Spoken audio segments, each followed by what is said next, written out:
When Bill first told me that I thought I had 15 minutes, so I cut a lot of things out. I put a few things back in, and actually I wasn't even supposed to be here. So, I am here for now, and we'll get to that in a little bit. But so I am going to give you a hodgepodge kind of, like actually a mix of things. I'm going to talk about what we saw in 2020 and a couple items that I thought would be of interest because you're used to seeing me do like the port things and used to seeing the trends on the ports. I want to say that I do have that information. If you need that, let me know because we're not going to really cover that today. Okay. So we're just going to talk about your operations overall because I was thinking about this in the context of the last 30 years of what I've seen and 25 of it with the charter industry. A few trends, and then I want you to see what the catch looks like by lake because I think it's kind of interesting. So as I always tell you, your charter operations have been stable for a long time. And we hit 600 operations in 2021. Right now there's 600 different operators that we are aware of. Some of those operators operate more than one boat, 15% of them. And that was 89 this year. So that and they can have the vast majority operate 2 boats. There's some with 3. There's one with 4. There was one with 5, but they must have got rid of one of their boats, or I'm not aware of it. So the number of boats that are currently being reported on are 711. Of those boats, we've been encouraging the online reporting since 2007. We started 2008. It went live with the MCBA. Working with us on that, and we were using a program that the state put together, and then in 2019 we went to a contract which was by a contractor up in British Columbia, and that system is called FAX.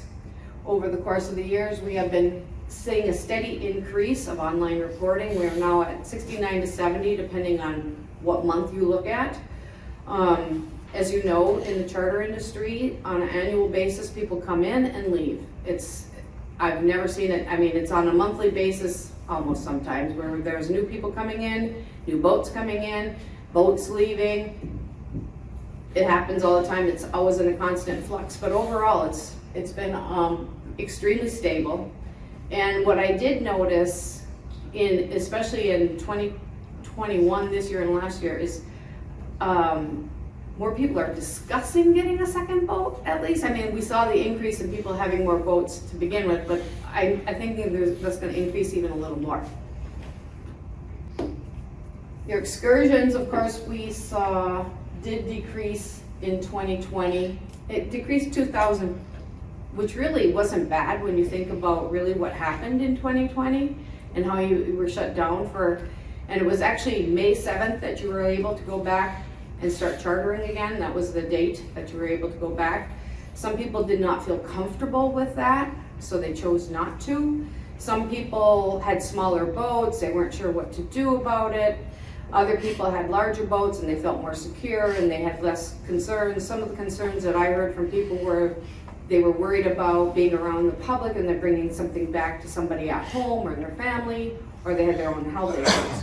Whereas other people, they went on as normal, and some people went crazy. They definitely made up for their spring.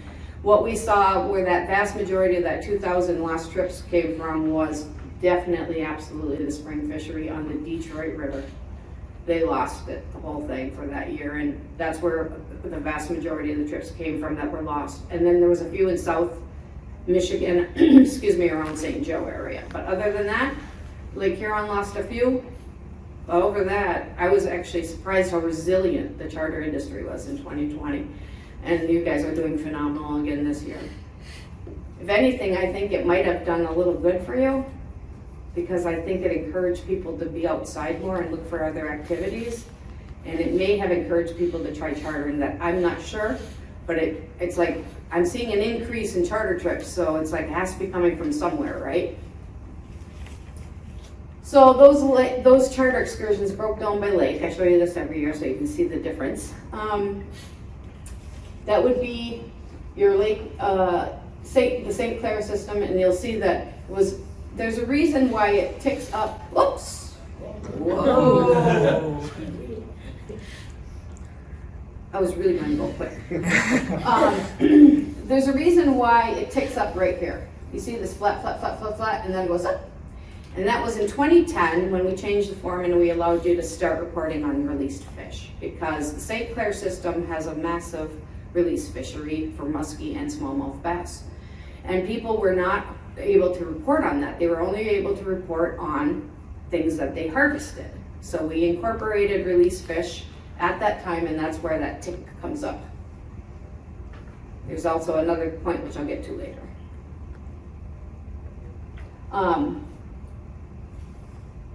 Lake Erie, this little divot right here was when it was shut down for a couple months.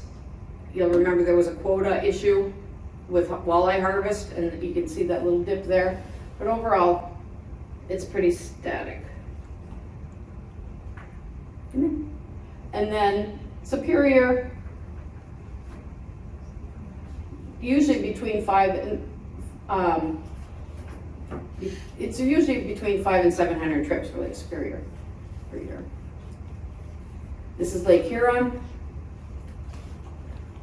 and this is Lake Huron and Lake Michigan, and then the red line is the totals. So you'll see that everybody did dip down a little bit. Here we had Michigan, here we have Huron. That's 2020.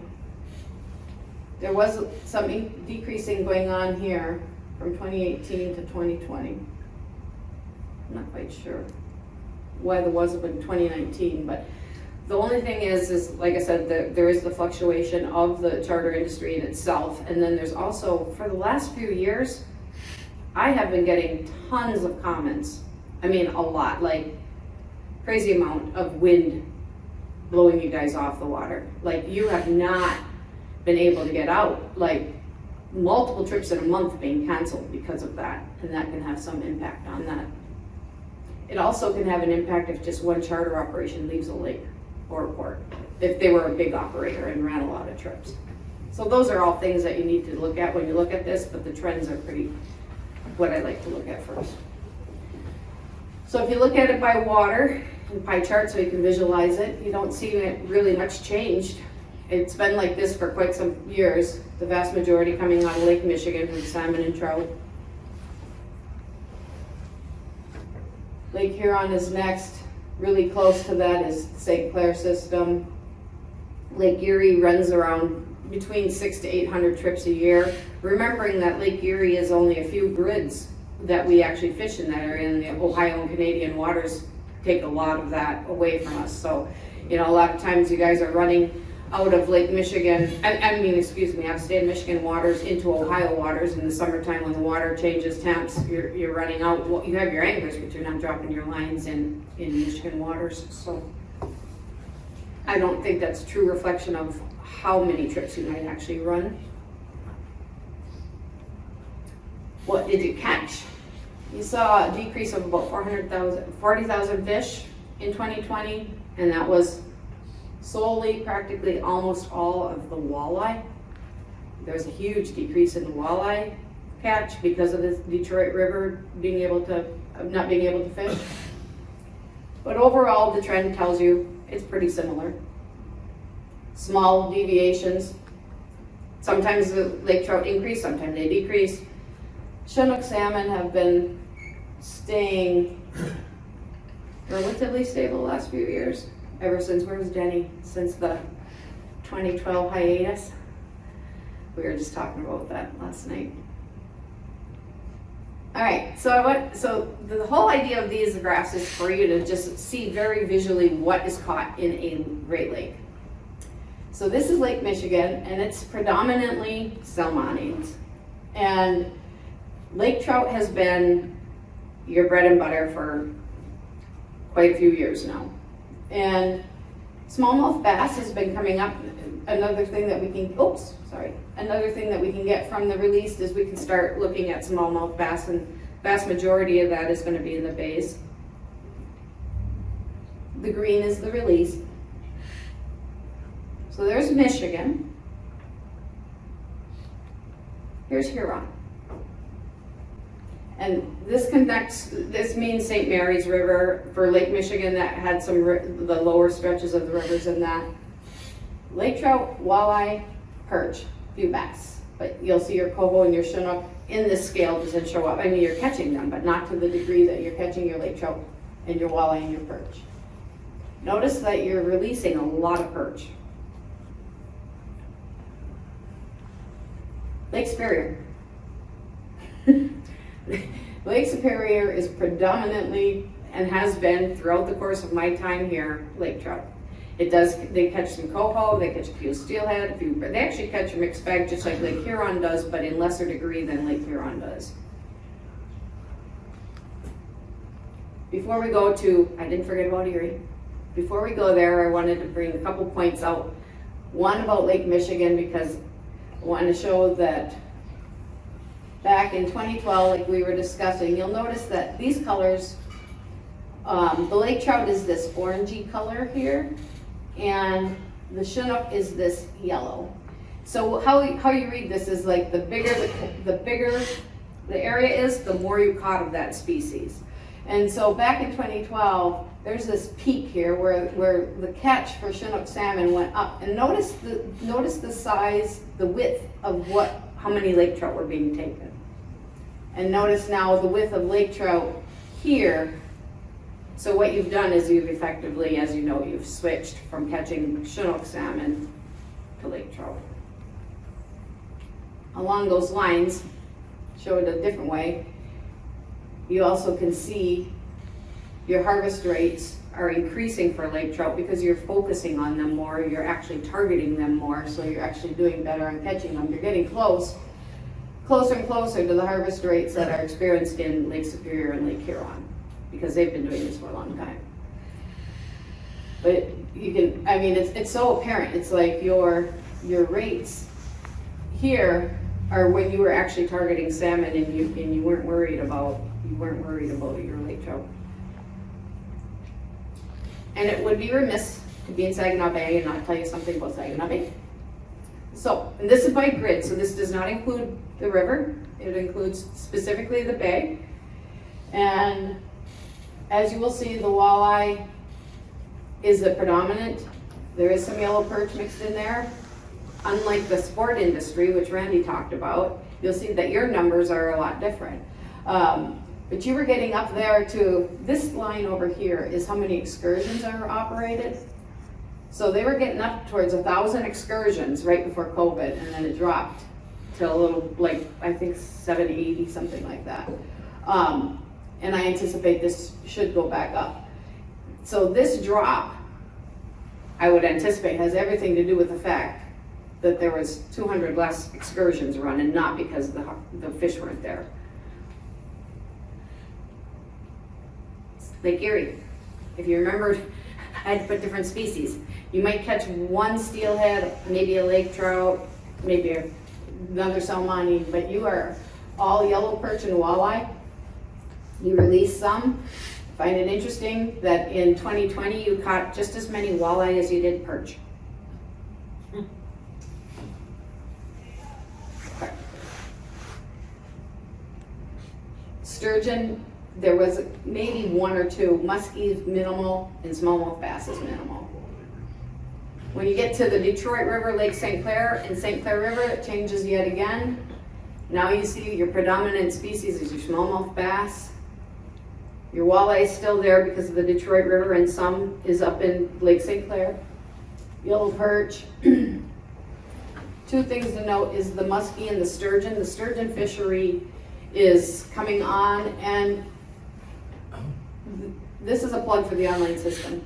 So this is partial data for the sturgeon, because only those people who can report online can actually report sturgeon. Now I know there's a couple paper reporters that tell me that they were fishing for sturgeon, but I can't report, it's a long story. But the system as it stands, if you're a paper reporter, you can only report on the species that are on the piece of paper. So sturgeon, cisco,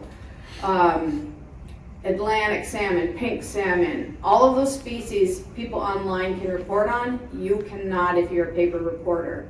So it's partial data, and I dislike partial data, so I can't say how many sturgeon were actually caught in a charter, because I can only tell you this is what was caught from those who report online. So if you want a whole data set and you really want to see things, you really need one cohesive reporting unit so that you can actually see, and we could then report on how many whitefish were being taken out of Grand Traverse Bays. We could report on how many cisco we're seeing over in Lake Huron. We can report on Atlantic salmon in the St. Mary's River and in other locations. But until it becomes one unit, you're not going to be able to really do that effectively. The muskie fishery is interesting because in 2020, supposedly, captains were not allowed to go over into Canadian waters. You're not allowed to cross that line. I'm well aware that some did. They weren't going to be crazy enough, I don't think, to report those. and they're not required by statute to report the trips within Canadian waters. So the muskie fishery on Lake St. Clair is greatly reduced and underestimated and underreported. But what I wanted to say is, you can tell that in 2020, the excursions went up to 500 from about, these are 200, 300, 275 to 500. And that's because they were reporting, because those were trying to fish for muskie in the state of Michigan waters. However, as those who fish for muskie on Lake St. Clair know, the structure and the water is on the Canadian side. So the reason I think this is important is, if you had 500 trips that were reported on in state of Michigan waters, and the vast majority of the muskie fishing is in Canadian waters, do you know what that muskie fishery must really be like? I think it would be amazing to see that. It's always been something I've never been able to see, and it's always been curious to me and I think that the charter industry in that area could even use that to represent themselves even greater and promote that muskie fishery. And I do agree with you, Jim Francis, that I think that the muskie catch rates are going down, and I've seen that like in the last maybe 2 years in specific. So, and I've been getting comments, but I would agree that something's happening on the muskie, but I don't know what. And obviously they did catch some in state of Michigan waters, because the release rate went up there. These are just numbers. This is what you caught in 2020, in case anybody was curious. Caught and released almost 16,000 Chinook salmon. Lake trout, 67,000. The walleye was 47,000. That's what, they did decrease significantly because of the river. Yellow perch. Bass stayed pretty similar. Muskie went up because, like I said, they had to fish in Michigan waters. Touching on the other species, that's combined. So that we're talking about, there's a lot of fish that aren't represented here for this, especially for certain areas such as the St. Clair system, Lake Erie. White bass, white perch. A lot of people are like, they tell me they caught 50 or more and they throw them overboard, right? So it's affecting your catch rates. You have your lines out, you're trying to catch these fish, and you're getting all these fish that you don't want. You have to throw them back and put your lines back out. So when you're thinking about your catch rates for your walleye and your perch in some of those waters, I actually think your rates for those species would be much higher if you didn't have all those fish you were trying to catch and get rid of. Happens a little bit in Saginaw Bay too. So angler hours for charter people were almost 367,000 in 2020. That's a decrease of 40,000, about 46,000 angler hours over the course compared to 2019. Anglers is 65,700. That's a decrease of about 10,000 anglers, which actually correlates pretty well with the 46,000 angler hours that, you see about an average of a 4 to 5 hour trip. And the excursions, like I said, decreased about 2,000, excuse me. Reminder that our web page is constantly changing. I don't know why. but it seems like every time I get familiar with it and know where everything is located, I go and I try to find it and I can't. And so it's not just you if you can't find it. Contact one of us if you can't find something, or, you know, try clicking around seeing if you can find it. But so if you're like, well, it was there before, it's there, but it's just a matter of trying to find it some days. The goal is to make it easier for you to find it and for it to be more streamlined. So in doing so, what they've had to do is they've had to remove some content, and some of that content that was removed, unfortunately for you, is the port tables that I used to put out there for you to be able to grab. Doesn't mean that we don't want to provide that information to you. What it means is that it was taking up space, and you know, it's all about clicks, right? Who's looking at it the most? And well, it's a very select industry, so not everybody was looking at it. So that information is public. We will provide it to you. It's just a matter of contacting us and asking us for it now. The annual reports will still be posted out there. And then there's also information about the thing and the fax system. And, oh, that's my email up there, but you can't really read it. This is, for those of you who haven't read the Cannonball, or haven't read the emails I've sent, or haven't read the letters that I've sent out to you, that is, we've disconnected the phones at the Charlevoix office quite some time ago. This is now a mobile phone. You can send me a text. You can, it's actually worked out well. People have, you know, some people prefer text. So it's a mobile phone. I am hoping that that mobile phone, I've been adding a lot of numbers for the charter industry into it. And I'm hoping that that phone is going to go to the next person. I'm going to promote that it goes to the next person, that they get that telephone number so that you have a direct contact to whoever that next person is going to be. I don't know who that person is. I don't think anybody does, right, Jim?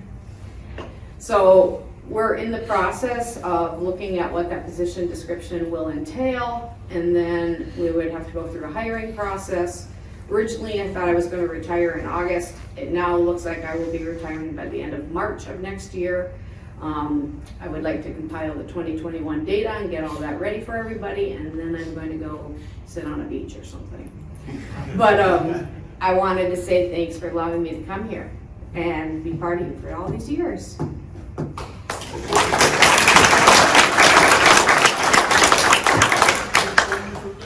What now? Back up to your phone number. Okay. 231-330-2845. So yeah, so if you're trying to call Charlevoix, you're gonna get a like number's been disconnected type situation. So if you have questions on reporting, questions on why I'm sending you reminders, oh, that does bring, yes.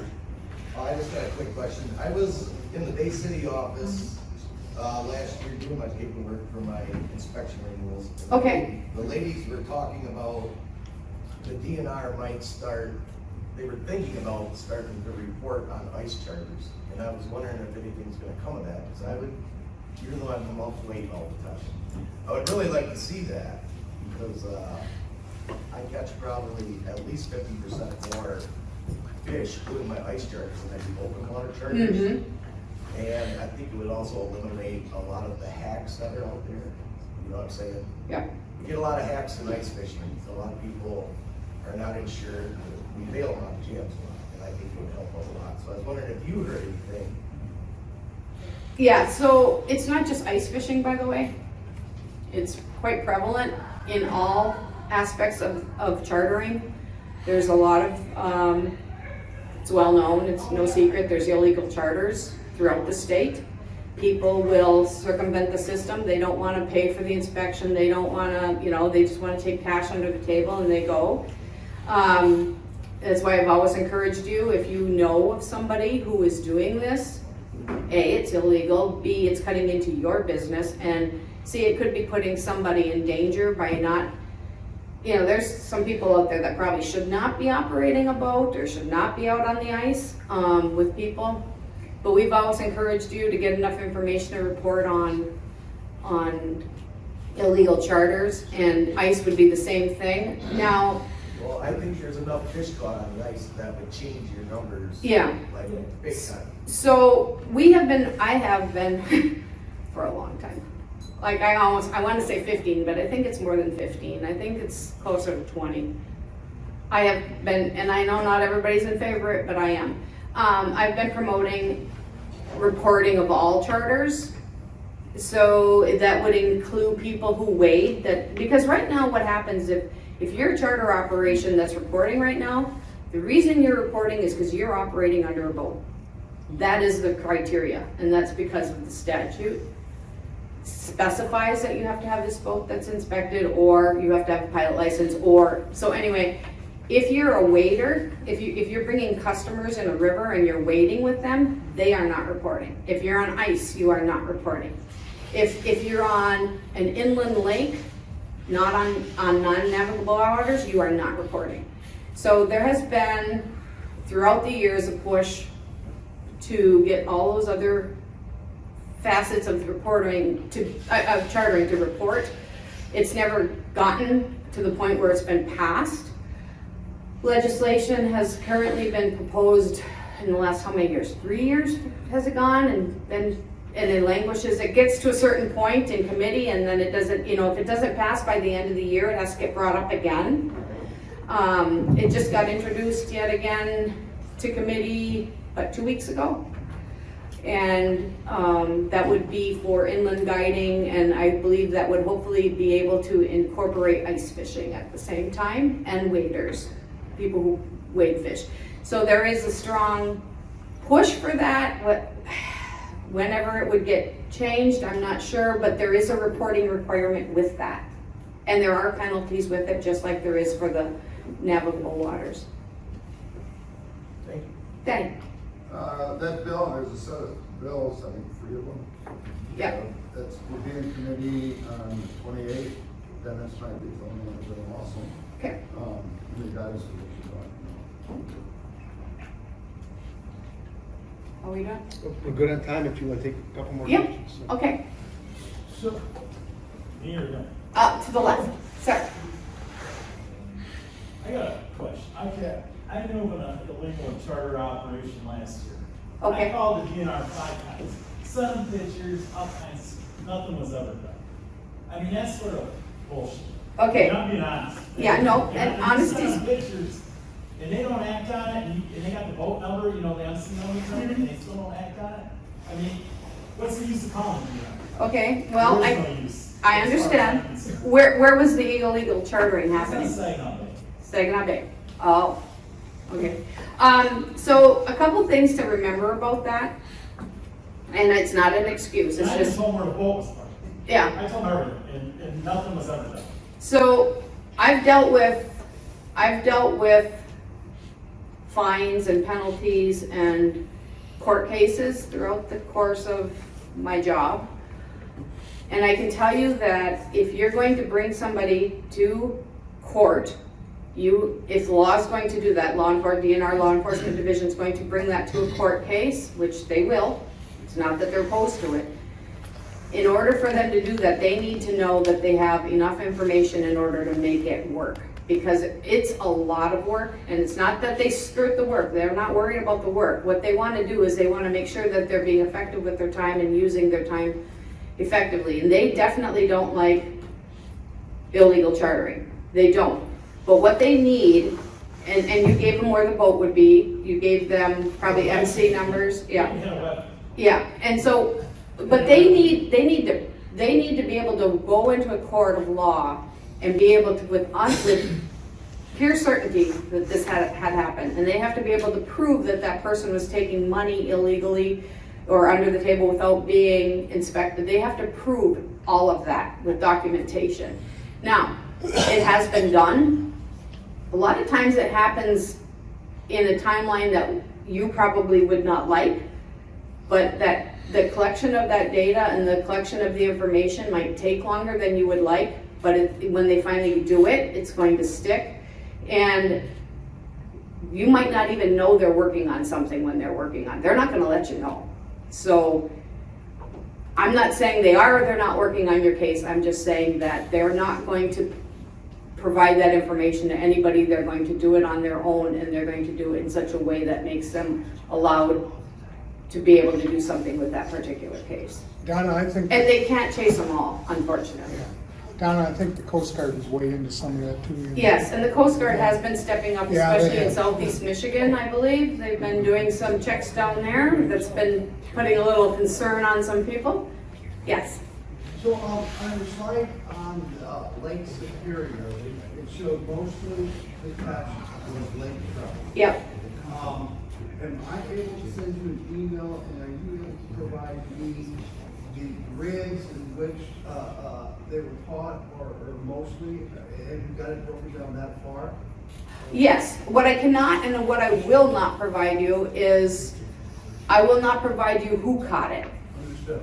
I can definitely provide you the grids where the fish are caught. I can provide you it by month. I can provide you, but I won't provide personal information associated with anybody's trips. No personal information, but grids in by month would be. Yes, so all you have to do, Tony, is give me a call or send me an email. Email's better, so then I can look at it and evaluate exactly what you need. And then, on something like that, it's usually better, do you have Excel? It's usually better, especially if you're looking for grid information to that degree, to have something in a spreadsheet so that you can, because it can get pretty in-depth. Understood. Dexter? Yeah, I just want to add to your comment about the website, just so that everybody's clear that we have absolutely no control over our website. The Department of Technology Management and Budget tells us what our website's going to look like, and they tell us how much information we can have on it. Yeah. And it's, every year it's less and less information. They want as few as clicks as possible for people to find the most useful information. But as Donna said, if there's something that you need that you can't find, call one of us, because we likely have it and we can get it to you. Yeah. I just wanted to make sure you understood that we have no control whatsoever what's on the website. No, we don't even get asked. It's like, I'm like, oh, looks like they moved things again. We probably had to pull 3/4 of our information off the website because it's too much information, it takes up too much storage, and it costs too much to store that information. And everything's becoming electronic based, so everybody's wanting space, right? And I mean, if you think of the department as a whole, how large we are as just one department, and how many divisions we have, and within those divisions, how many sections we have. Think of all the information that could be, I mean, even if we could put it out, how would you, everybody of course wants to be on the front page, right? But it's impossible, so. But we do have it. Please don't think we're trying to keep it from you. We would be more than happy to get it to you. Just let us know what you need. Other than that, that's it.